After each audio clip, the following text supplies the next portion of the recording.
보여주는 인터뷰 뉴 진수. 2025년의 마지막 해가 저물고 있는 오늘, 그 어느 때보다 치열했던 대한민국 정치도 이제 새해를 맞이할 준비를 하고 있습니다. 오늘은 이준석 기혁신당 대표 전화 연결해서 새해 정치권 쟁점 현안 짚어보고 기혁신당의 새해 포부 계획 들어봅니다. 이준석 대표님 안녕하세요. 네, 안녕하세요. 2025년 마지막 날입니다. 연말연시 바쁜 일정 보내시고 계실 건데 지금 혹시 어디 계신지, 또 오늘 하루 어떤 일정 소화하셨습니까? 제가 어제는 이제 쿠팡 청문회를 하고, 제가 그 쿠팡 청문회 둘째 날은 제가 이제 최민희 위원장께 양해를 구해가지고, 네. 제가 저희 지금 연말에 지금 한라산 저희가 등반을 하기로 저희 당 일정이 있어가지고 지금 그렇군요. 한라산 올라가려고 대기 중입니다. 예, 거기 날씨는 많이 춥지 않습니까? 아무래도 제주도라서. 서울에 있다 보니까 낮 기온은 한 10도 정도 더 따뜻한 것 같은데요. 아, 그래요? 오늘 한라산에 또 추위가 예고돼 있어가지고 네, 걱정이긴 합니다. 예, 밤에는 좀 날씨 조심하셔야 될 것 같고요. 예. 자, 대표님, 새해에도 이어질 현안 많습니다. 먼저 통일교 특검부터 여쭤볼게요. 국민의힘과 예. 공동으로 통일교 특검법 발의하셨는데, 자, 여당이 이제 특검 추천 주체 이렇게 얘기하는 거 보니까 이거는 조금 절충점 찾을 수 있을 것 같은데 수사 대상에서는 좀 간극이 커 보입니다. 어떤 내용의 합의 마련할 수 있다고 보십니까? 저는 뭐 특검이 사실 뭐 이렇게 백화점식으로 수사 대상을 넓히는 것은 사실 네. 좋은 건 아니다. 이게 사실 통일교라는 종교 집단 하나만 이제 수사하는데도 네. 상당한 노력이 들어갈 텐데 자꾸 그걸 넓혀버리면은 네. 그게 사실 인력도 많이 들어가게 되고 이런 거기 때문에 지금 우리가 특검을 보통 하자고 하는 이유는 기존에 있던 수사에서 뭔가 좀 은폐하거나 아니면 봐주기식 수사가 있었을 때 하는 거거든요. 네네. 근데 예를 들어 통일교 같은 경우에는 민주당 인사들의 이름이 나왔는데도 민중위 특검에서 제대로 안 했기 때문에 지금 이런 얘기가 나올 수 있는 것이고, 네네. 다만 지금 뭐 신천지 뭐 다른 얘기 나오는 것들은 사실 우리 신천지는 예전에 수사를 한번 했었잖아요. 네네. 그때 뭐 그 이만희 총재 뭐 이런 분도 이제 뭐 회자가 되고 했었는데 그때 뭐가 수사가 잘못되었던 건지를 우선 민주당이 얘기할 필요가 있는 거거든요. 근데 그런 거 없이 그냥 아무렇게나 다 특검에다 집어넣어 버리자. 이거는 애초에 특검이라는 제도의 취지에 좀 맞지 않는 것 같습니다. 네. 이 특검의 취지에 맞는 내용으로 이렇게 좀 축소를 하고 이렇게 집중해서 특검 대상을 정하는 게 맞다, 이런 말씀이시고, 국민의힘 쪽에서 이제 단식 얘기가 나오던데 이거 왜 지금 단식을 하지 갸우뚱하는 분들도 있습니다. 이게 공동 단식 투쟁도 검토하고 있는 방안입니까? 근데 이게 항상 그 단식이나 아니면은 삭발 이런 것들은 수요가 없는 곳이거든요. 그렇기 때문에 이렇게 간다는 거는 말 그대로 네. 국민을 대상으로 한 여론전이라는 걸 통해 가지고 충분히 명분도 축적되고 국민들의 열망이 거센데 말 그대로 그냥 민주당의 거부 때문에 일이 처리가 안 된다. 그랬을 때 정치인들이 국민에게 호소하게 할 수 있는 마지막 단계인데, 아직까지 그 예열이라든지 아니 이런 것들 과정을 거치지 않고 하면은 국민들께서 너무 성급한데 이런 생각을 하실 수도 있거든요. 그래가지고 그거는 민주당이 지금 뭐 비논리적인 얘기로 계속 이렇게 끌고 간다고 하면은 조금 더 저희가 대국민 설득전을 하고 그 이후에 이제 좀 더 강경 투쟁에 대해서 저희가 추진할 수 있을 것 같습니다. 네. 단식이라는 게 이제 못할 거는 아니지만 지금 2단계는 아직 그 단계까지 안 왔다 하는 그렇죠. 말씀이시고요. 예. 자, 이른바 내란 전담 재판부법이 어제 국무회의 통과했습니다. 이게 뭐 사실 그동안 논란이 많았는데 여당에서는 이거 위헌 소지 없앴다, 야당에서는 위헌 소지 당연히 여전히 남아 있다. 이준석 대표께서는 그때 이제 내란 전담 재판부법 한참 공방할 때 민주당이 독재 유혹에 취한 것 같다, 이런 말씀도 하셨어요. 자, 그렇다면 이제 국무회의 통과했는데 위헌 법률 신청이라든지 이런 것들이 이렇게 이어질 걸로 예상을 하십니까? 저는 가장 먼저 이것은 윤석열 대통령과 그 주변 사람들 도와주는 법이다, 이런 생각을 합니다. 아, 그래요? 당연히 이건 위헌인지 심판받고자 그분들이 청구를 할 테고요. 네. 그러면 그에 따라 가지고 재판이 지연되거나 아니면 실제로 이게 잘못되었다는 판단이 나오게 되면은 재판이 산으로 가게 되는 겁니다. 그렇기 때문에 가장 좋아할 사람은 윤석열 대통령과 그 주변 사람들이다. 소위 말하는 계엄과 관계 있는 사람들. 그렇기 때문에 민주당이 사실 이 선택을 한 거에 대해서 저는 조금 의아합니다. 왜냐하면 특검 아니면 특별재판부 이런 것들이 의미하는 거는 비상 상황을 의미하는 거거든요. 네. 정상적인 시스템이 동작하지 않기 때문에 비상이다 이런 건데 계속 이렇게 비상을 남발한다는 것 자체가 민주주의의 일반적인 운영과는 다른 겁니다. 예전에 우리 70년대, 80년대, 60년대 보면요. 군부의 지도자들이 있었을 때 계속 비상을 걸죠. 네. 북한의 위협이나 이런 것들에 인해 가지고 지금은 비상이다, 유신을 해야 된다, 그리고 계엄을 한다, 뭐 이런 것처럼 기존의 체제를 중지시키고 비상을 거는 행위 자체가 민주주의의 중단으로 해석될 수도 있는 거거든요. 그래서 네네. 저는 민주당과 이재명 대통령이 너무 이런 것에 특별히 집착하지 않았으면 좋겠습니다. 관련되는 질문을 하나 더 드릴게요. 민주당 정청래 대표는 법 왜곡죄라든지 대법관 증언 같은 사법제도 개편 시리즈 이제 이어가겠다고 공개적으로 천명을 했습니다. 자, 네. 법 왜곡죄. 여권 내에서도 이석연 위원장이죠. 문명 국가의 네. 수치다 이런 얘기를 이제 정청래 대표 면전에서도 했고 그렇다면 네. 우려가 많다는 건데 또 오늘은 보니까 한 최고위원이 이재명 대통령 사건 공소 취소 이 얘기도 예. 또 언급을 하더라고요. 자, 근데 예. 저걸 과연 할까 이런 것들을 지금 민주당이 계속 해왔거든요. 자, 이거 지금 뭐 법 왜곡죄라든지 공소 취소라든지 직접 액션에 들어갈 걸로 보시는지 만약에 그런다면 그 파장이나 결과는 어떨 걸로 보세요? 법 왜곡죄라는 거는 결국 판사들이나 아니면은 뭐 수사하는 사람 이런 사람들한테 네. 뭐 자신들 마음대로 봐주지 못하게 하겠다 이런 것 같은데요. 네.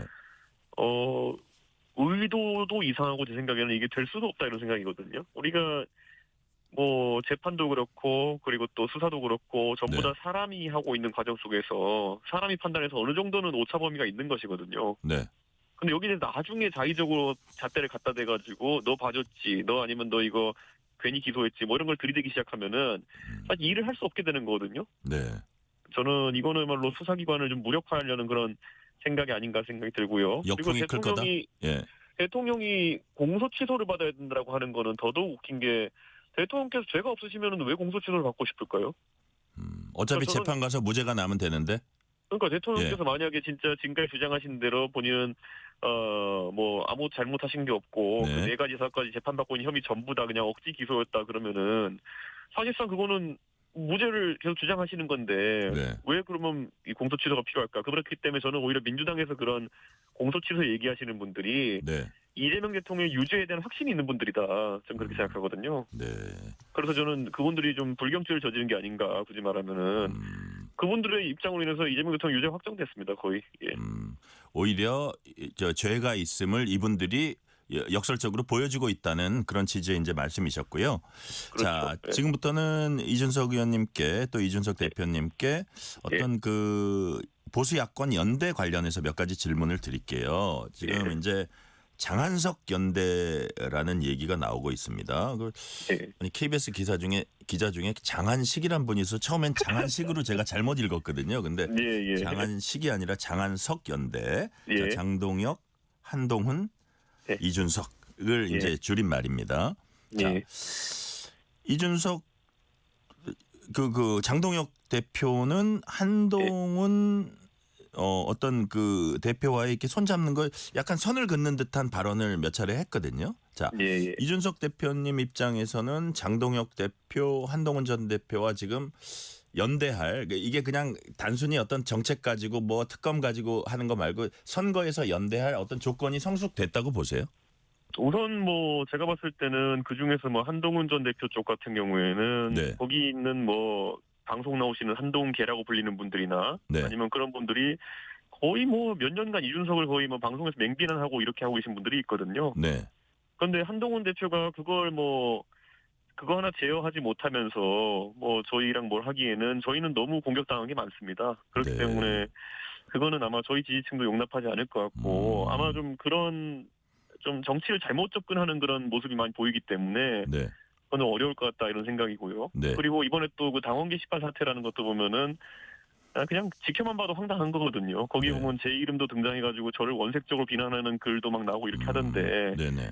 저는 사적으로는 뭐 그분들을 용서하겠다라고 제가 얘기했지만은 네. 그 제가 정당을 책임지고 있는 당 대표로서는 저희 지지층을 생각했을 때 그분들과의 뭐 연대나 아니면은 협력을 구하기는 참 어려운 상황이다. 그래요. 예, 그런 거요. 뭐 장동혁 대표는 뭐 동료 국회의원이고 우리가 그 각자 공당의 대표로서 당을 대표해서 정책적 사안에 대해서 개별 협조는 할 수 있겠지만은 네. 국민의힘의 전체적인 문제 제가 당 대표 하다가 저를 뭐 무자비하게 내쫓고 그 다음에 이제 사실 그 다음에 하나도 입장이 바뀐 게 없거든요. 네. 그러니까 사람 하나 난도질 해놓고 그 다음에 지금 와가지고 뭐 그 과정에 대한 어떤 사과나 아니면 정정과 어떤 뭐 바로잡는 과정 없이 윤석열 대통령을 쫓아다니고 있는 거잖아요. 네. 저는 뭐 그런 상황이 변하지 않는 한 불가능한 얘기다 이렇게 봅니다. 그런데 최근에 네네.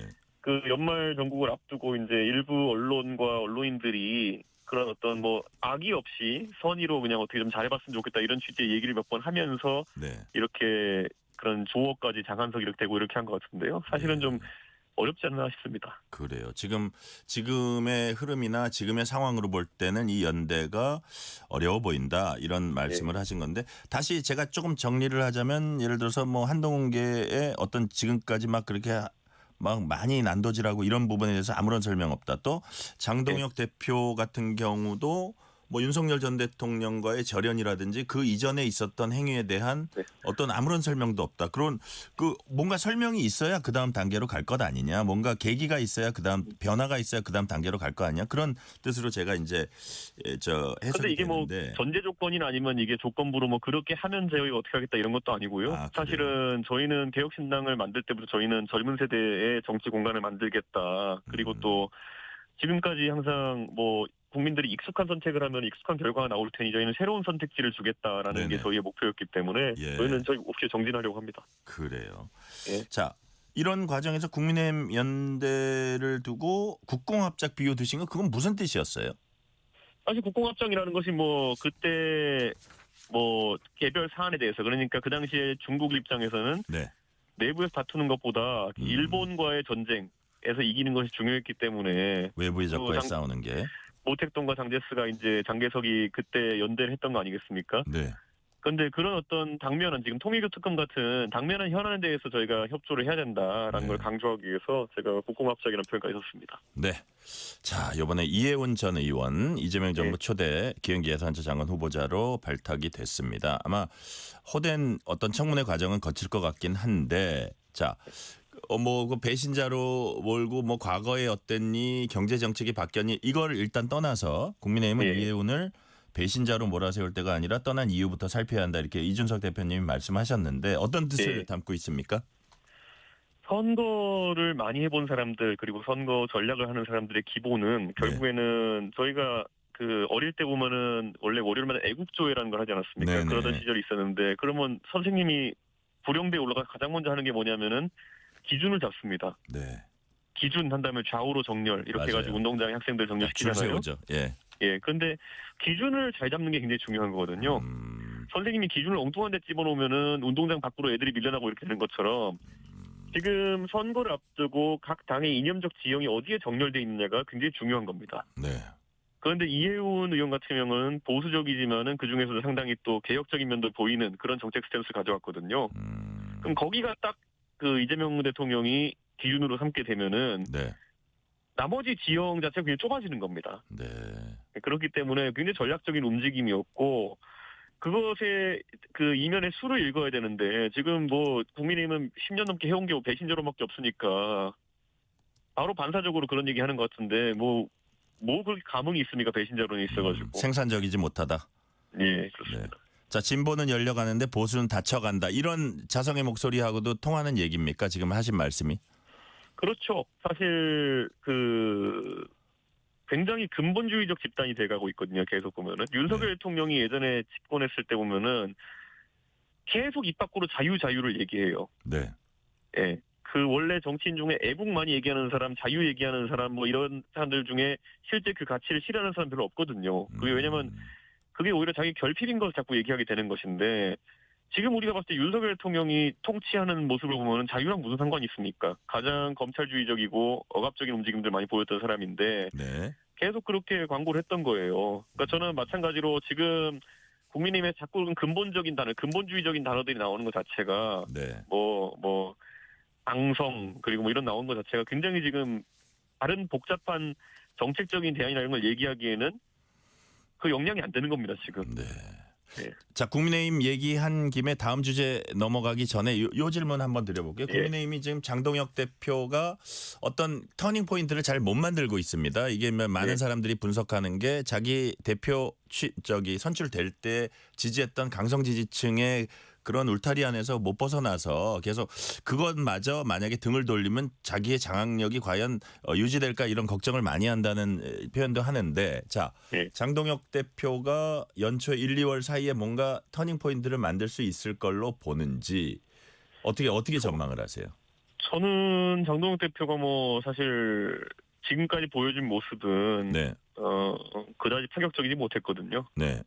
근데 원래 정당이라는 것이 선거를 한 4개월 정도 남기고서 선거 모드로 전환되는데 그러면 네. 2월 초거든요. 네네. 2월 초 전에 아마 그런 분위기 만들어내지 못한다면은 정당에서 다른 대안으로 선거를 준비해야 된다는 말이 나올 수밖에 없거든요. 뭐 예를 들면 비대위. 예, 그렇기 때문에 장동혁 네. 대표도 그걸 알고 1월 중으로는 굉장히 뭔가 시도를 해볼 거로 보입니다. 성공적일지는 제가 잘 모르겠지만은. 어쨌든 2월 초를 어떤 뭐라 그럴까요? 기한으로 보고 1월 중에는 이런저런 시도가 있을 것이다. 한번 지켜보자. 그런 예. 말씀이시네요. 뭐 저는 뭐 그냥 관찰자적 입장이기 네. 때문에 뭐 네. 기대감을 가지고 보고 이런 건 아니지만은 네. 시기상으로는 그렇습니다. 네, 시기상으로 1월 중에 네. 뭔가 하려고 할 것이다라는 말씀이시고요. 자, 어제와 오늘 이틀간 열린 쿠팡 청문회 잠깐 짚어봅니다. 네. 자, 하버드 출신답게 이준석 대표께서는 유창한 영어로 직접 쿠팡 측 그 미국인 대표 증인에게 질문하는 모습 볼 수 있었습니다. 그래서 이준석 혼자만 알아듣는 청문회라는 우스갯소리도 이제 나왔는데 이준석 대표님께서 또 뭐라고 하셨냐면 쿠팡 청문회는 국회 역사에 남을 수치다. 무슨 뜻입니까? 그러니까 사실 이 쿠팡 청문회라는 거는 어쨌든 글로벌 기업이라고 우리가 하는 특성상 네. 국회가 여기 대응할 수 있어야 되는 거거든요. 네. 그러면은 당연히 뭐 영어 같은 거야 통역사가 이제 하고 이렇게 하는 거지만은 예. 그들의 생각법, 그들의 문화 이런 것들을 다 알고 저희가 임했어야 되는 건데 사실 외국의 청문회들을 보면은 우리 같이 20명 의원이 앉아가지고 7분씩 돌려가면 쓰고 이런 분위기가 아니에요. 깊게 팔 때는 정말 깊게 파는 분위기로 들어가는 것이고 예. 그런 것인데 그러기 위해서는 우리도 그 과방위도 보면은 소위원회가 있거든요. 그 안에. 예. 과학기술을 담당하는 소위원회가 있고 정보통신 방송을 담당하는 곳이 있고 뭐 이렇게 소위원회가 있으면 소위원회 중심으로 해서 이런 것들 진행하면은 훨씬 더 밀도 있는 그게 되거든요. 예. 그러니까 한국식 그냥 국정감사하던 식의 윽박지름식으로는 할 수 없는 거였는데 그리고 상대로 나온 분들도 보면은 다 뭐 외국 변호사고 아니면 다 기술 담당 뭐 정부 관료됐던 사람이 이런 사람들인데 네. 지식 면에서 밀리면 안 되는 건데 그게 사실 지금까지와는 좀 달랐다는 겁니다. 그래요. 자, 어저께 그 처음에 이 사람이 이 국회 출연했을 때는 약간 이게 약간 위축된 모습을 보였는데 예. 완전히 달라진 모습을 보이고 막 자기가 같이 막 소리를 지르고 막 예. 책상도 이렇게 툭툭 치고 예. 이너프 이러더라고요. 아이 됐다고 예. 그만하자고 이런 얘기도 하더니 오늘은 무슨 얘기를 했냐면 예. 그 청문위원이 대표도 한번 새벽 배송 뛰어봐라. 뭐냐면 예. 열악한 노동 환경 체험하고 그거 개선하는 거 몸으로 느껴라 이런 뜻이었잖아요. 예. 의원들도 같이 하자 이렇게 대답을 한 거예요. 그래서 예. 야 이게 어디까지 과연 우리가 조롱을 받아야 되나 이런 생각을 하는데 그렇다면 이준석 대표님이 보시기에 이거를 또 그렇다고 어떤 법적인 잣대를 넘어서 너무 분노로 대응하다가 되치기 당할 수도 있으니까 어떻게 정교하게 이걸 대응해야 된다고 보세요? 미국식 청문회나 이런 데서 아니면 미국 사람들 정치 문화에서 그 안에 관통하는 거는 예를 들어 유머 코드라든지 이런 것들 다 있는 거거든요. 네. 그래서 저희가 뭐 예전에 영화에서 뭐 아이언맨 이런 데서 보신 분은 있는지 모르겠지만은 주인공인 토니 스타크가 청문회 가가지고 할 말 다 하고 나옵니다. 네. 근데 그게 그냥 영화 속의 각색의 실제 청문회가 그렇게 진행되는 경우도 있어요. 그런데 이제 그런 식의 어떤 문화에 대해 가지고 우리가 굉장히 대비를 잘 안 했던 거죠. 그러니까 저희 그 국회에서는 뭐 당연히 소리 지르면 되는 줄 알고. 근데 같이 소리 지르더라고요, 이번엔. 그러니까요. 그러니까 그런 것도 변호사 조력을 받았지 않았을까 저는 그런 생각도 들던데요. 그럴 수도 있겠지만은 오늘 제가 이제 또 이석을 제가 하게 되는 상황이다 보니까 사실 쿠팡에서 내부 전략이 있을 겁니다. 왜냐하면 기술 면에서 뭔가 자기들이 하는 것을 짚어내는 사람도 있고 아니면 누구는 그냥 소리만 지르고 이런 걸 다 알고 있기 때문에 오늘은 그런 대응이 가능하다고 판단했던 것 같습니다. 그래요. 자, 쿠팡 관련 질문 하나만 더 드리면요. 트럼프 일기 행정부에서 국가안보보좌관 지낸 로버트 오브라이언.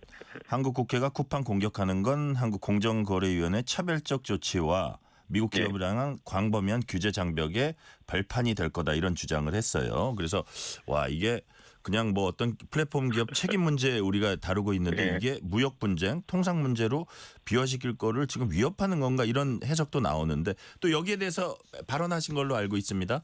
제가 페이스북에다 그분도 이제 사실 SNS를 통해서 얘기하신 거기 때문에 네네. 제가 같이 이제 저도 페이스북에다가 제가 한국어랑 영어로 이제 게시를 해가지고 네. 이거는 우리 국민 주권 상황이고 예. 그리고 또 한편으로는 이게 데이터가 중국으로 유출됐다는 거 아니냐. 네네. 그러면은 쿠팡도 이걸 대중 안보의 일환으로 해서 예. 한미가 오히려 여기에 대해서 공동으로 위기감 느끼고 대응해야 되는 것이지 미국이 한국을 질책할 게 아니다라는 취지로 제가 논리적인 반박을 이제 제가 한 거거든요. 네네. 그래서 이제 이거는 뭐 외신에서도 인용할 수 있도록 저희가 영어로 이렇게 해가지고 냈고요. 앞으로도 사실 이런 그 미국 관계에서의 대응이나 이런 것들도요. 네. 이제는 저희도 그 스타일과 그 문화를 아는 사람들이 하나씩 대응을 해 나가야 됩니다. 이제는. 스타일과 문화를 알고 그 우리 한국식으로 하고 막 호통치고 이런 게 안 통하는 부분도 있으니까 좀 더 정교하게 준비해야 된다는 취지의 말씀이시고요. 예. 자, 개혁신당 새해 전략 조금 이제 몇 가지 살펴볼게요. 내년 가장 큰 정치적 이벤트가 바로 지방선거입니다. 역시 네. 공천이 가장 중요할 텐데 개혁신당의 지방선거 준비 작업 얼마까지 지금 진행되고 있는지 또 선거 전략은 어디에 초점을 맞추실 생각이세요? 저희는 AI를 이용해가지고 네. 저희가 공천 시스템과 그리고 또 AI로 공천을 한다는 건 아니지만 접수부터 시작해서 이런 걸 다 자동화하고 있습니다. 아 그래요. 예. 예, 그리고 또 선거 홍보물도 그렇고 또 그리고 선거를 위한 공약도 저희가 전부 다 분석하는 것도 저희가 AI 기반으로 설계를 하고 있고 사실 이 AI 시스템의 그 태동이라고 하는 것은 네. 규모가 작은 당이 이제 더 이상 자금력이나 아니면은 인력 부족 때문에 선거를 제대로 준비 못하는 상황이 없거든요. 이러면은 네네. 저희가 그래서 최대한 이 최전선에 서가지고 대한민국 정치 문화를 바꿔보려고 하고 있습니다. 그래서 대표적으로 뭐 지금 방송 들으시는 분들이 보면 놀랄 수도 있겠지만은 원래 구의원, 시의원 이건 나가려 그러면 몇 천만 원씩 든다고 하는 얘기 많아요. 예예. 근데 저희가 이번에 공천심사료를 없앴습니다. 저희가. 아 그래요. 그리고 공천심사료도 없애고 저희는 그 AI 기반으로 홍보물이나 이런 거 자동 생성하게 해가지고 99만 원이면 선거를 치를 수 있게 저희가 만들었습니다. 패키지를. 그래요. 예. 그래서 아마 선거 문화에 이제 돈 없고 백 없어도 정치할 수 있는 문화 저희가 이제 만들어 보려고 하는 거고요. 최근에 마침 또 이제 강선우 의원 이렇게 네. 또 뭐 자기 동네 시의원이랑 해서 뭐 1억을 주고 받았네 뭐 이런 게 나오잖아요. 예예. 그런 돈 정치 문화는 확실하게 근전해 내야 되는 것이고 개혁신당에서 그건 앞장서겠습니다. 예. 자, 이게 개혁신당 처음에 이제 그 창당하고 이렇게 막 선거하고 이럴 때 시스템 앞서간다고 했는데 그거보다 확실히 AI 기반으로 더 업그레이드 된 겁니까? 예, 저희가 이번에는 정말 그 지방선거라는 거는 수천 명의 후보들이 나올 수도 있는 거기 때문에 개개인 맞춤형으로 이런 전략을 짜주고 이런 것들까지 저희가 만들었거든요. 네네. 그렇기 때문에 아마 개혁신당의 후보로 도전하시는 분들은 상당히 효율적인 선거를 치를 수 있을 것으로 보입니다. 아, 뭐 어떤 당선 이런 것도 중요하겠지만 그 과정에 있어서 정치 문화를 획기적으로 바꾸는데 기여하겠다 그런 말씀으로 이해가 되고요. 예. 자, 사실 또 우리가 궁금한 게 이준석 대표 출마 여부입니다. 경기지사 얘기 이제 많이 나오고 있는데 예. 지금 0%부터 100%까지로 하면 어디 수치가 어디로 와 있습니까? 요즘 그거에 대해서는 뭐 제가 거의 신경도 못 쓰고 있을 만한 게요. 네. 지금 제 동탄 지역에 지금 주민들이 그 걱정하고 있는 사람들이 굉장히 동탄에 최근에 많이 생겨가지고요. 현안이 많아요. 예. 네, 뭐 그 이재명 정부 들어서면서 공공주택을 이제 공급하라고 이재명 대통령이 그러는데 네. 동탄에 있는 그 상업용지, 동탄에 원래 핵심 기업들이 들어오기로 돼 있는 부지를 빼다가 네. 지금 LH가 주택으로 바꾸겠다고 하면서 갑자기 동탄 주민들이 너무 분노해가지고 여기에 대해서 이제 투쟁하고 이런 것도 저희가 지금 같이 하고 있고 네. 그 외에도 보면 뭐 동탄에 갑자기 핵심 교통망 중에 하나인 동탄 순환대로 쪽에 터널이 갑자기 보수공사들과 전면 통제되고 제가 도저히 지금 막 그런 다른 거에 신경 쓸 수가 없는 정도로 지금 동탄 현안이 나와가지고요. 네. 최근에는 전혀 그런 어떤 다른 정치적 상황을 고민을 못했습니다. 그래요. 이게 어쨌든 선거에 다가가면 또 고민하시고 결정하시게 될 걸로 제가 예상을 하고요. 자, 마지막 질문 주민들의 드릴게요. 의사가 제일 중요합니다. 그러니까요. 국민들 주민들 또 국민들 예. 의사가 제일 중요하다는 예. 말씀해 주셨고요. 자, 마지막 질문입니다. 사실 지난 7월에 이준석 대표께서 대표 선출되시고 나서 첫 예. 일성이 정당 정치 재설계였습니다. 예. 자, 아까 뭐 이게 뭐 공천 과정이나 선거 과정의 어떤 예. 혁신 요것도 포함이 되겠지만 예. 이 정당 정치 재설계 지금 진행되고 있는 거 지난 몇 개월 어떻게 자평을 하시는지 또 개혁신당 신년에 어떻게 이끌어 나가실 생각이세요?